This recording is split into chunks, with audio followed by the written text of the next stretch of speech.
Welcome to The Secrets to Birds, Vibrant Plumage Coloration, Part 2 of 2. In this episode, we will continue exploring the incredible colors birds mesmerize us with. Santiago, do you know how such plumages are created? That's a great question, Valentina. Many factors influence our plumage color, and habitat plays an important role as well.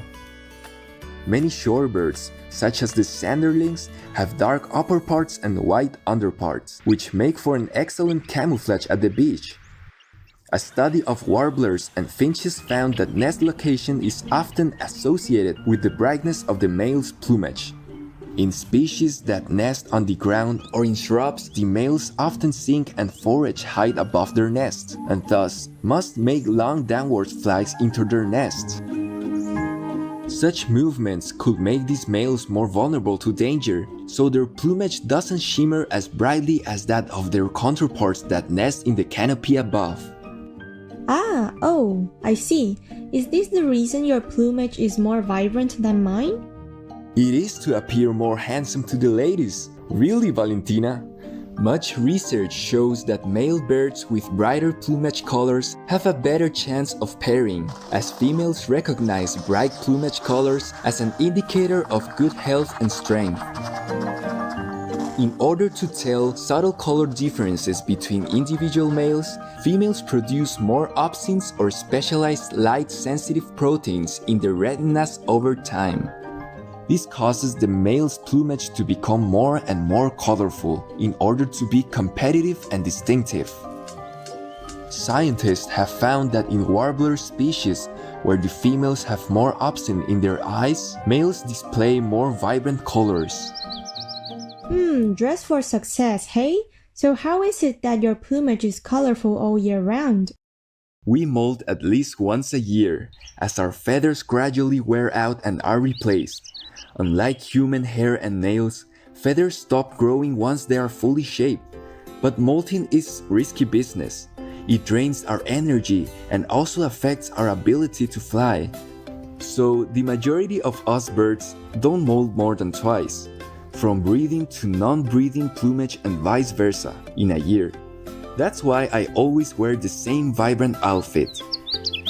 However, some bird species live in higher latitudes during winter, so they must change to duller and thicker non-breeding plumage to insulate them from the cold. In certain species, a duller plumage also leads to better camouflage and protection of their home during the non-breeding season.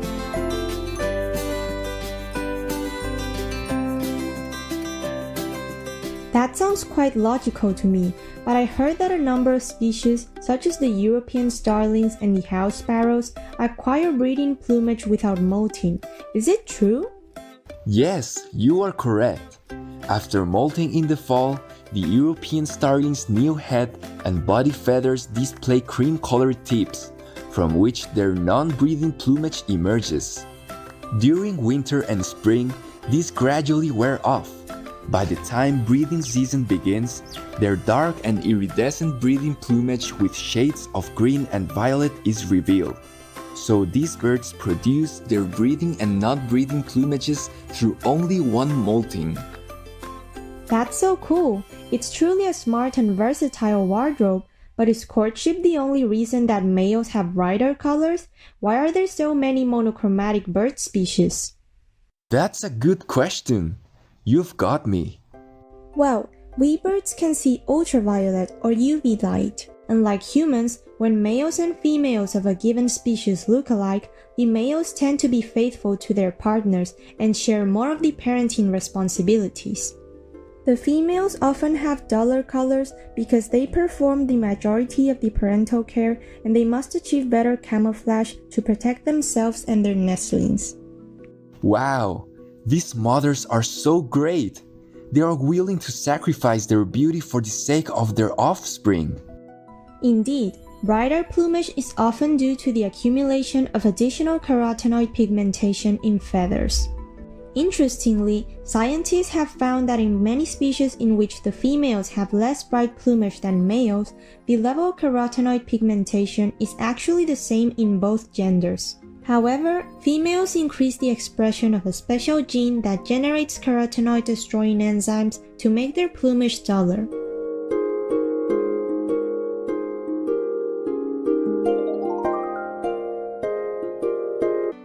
Valentina, I observed that in certain shorebird species, such as the greater painted snipe, females have more vibrant colors than males.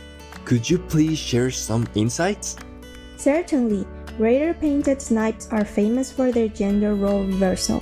Females do the courting and defend the territory, while males incubate the eggs and look after the chicks. Role reversal is very rare. Perhaps less than 50 species of birds show such behavior. In these species, there are more adult males than adult females, so their social roles shift accordingly.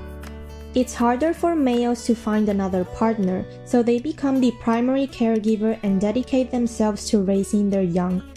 To help with their parental duties, they opt for a duller plumage in order to better camouflage and protect their little ones.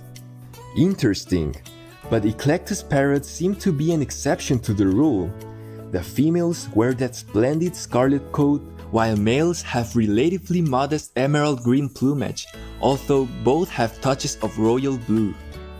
The contrast between males and females is so great that they were originally considered two different species, even into the early 20th century. However, their roles are not reversed, as the females incubate the eggs and act as the primary caregivers, yet they seem to exercise greater authority and control. Why is that? This unusual phenomenon stems from how the males and females divide the parenting responsibilities. This in turn triggers natural selection pressures, hence their different plumage colors. Males are the providers of sustenance, so they grow green plumage to camouflage among the green foliage where they harvest fresh roots. On the other hand, the female never leaves her nest, which she makes in a tree hollow, and because suitable homes are scarce in the bird's rainforest habitat, she defends it at all costs. Therefore, females develop bright scarlet plumage to attract males and warn potential competitors that her tree hollow is already taken.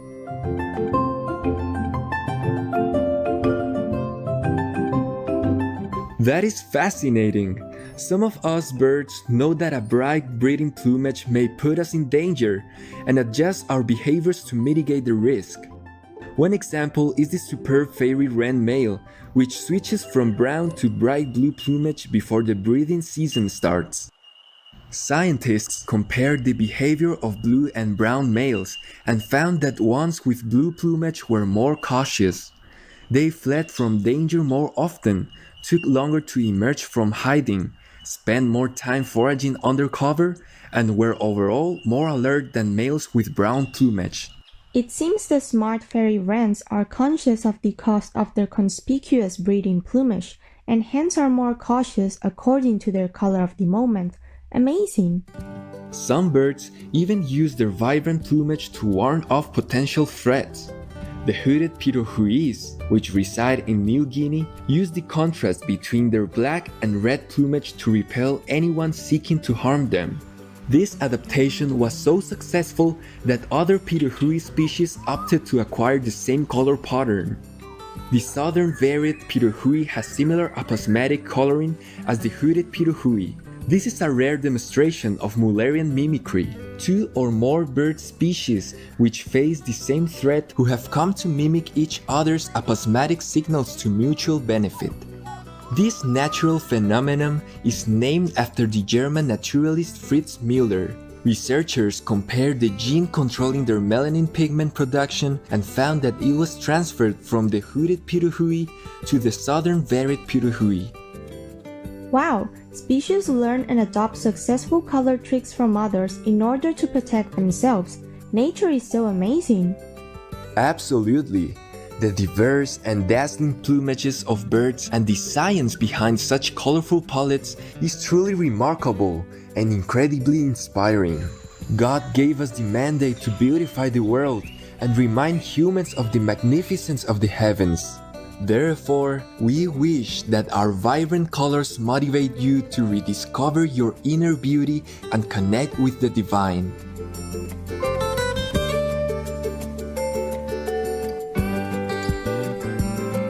Benevolent viewers, we appreciate your company for today's program.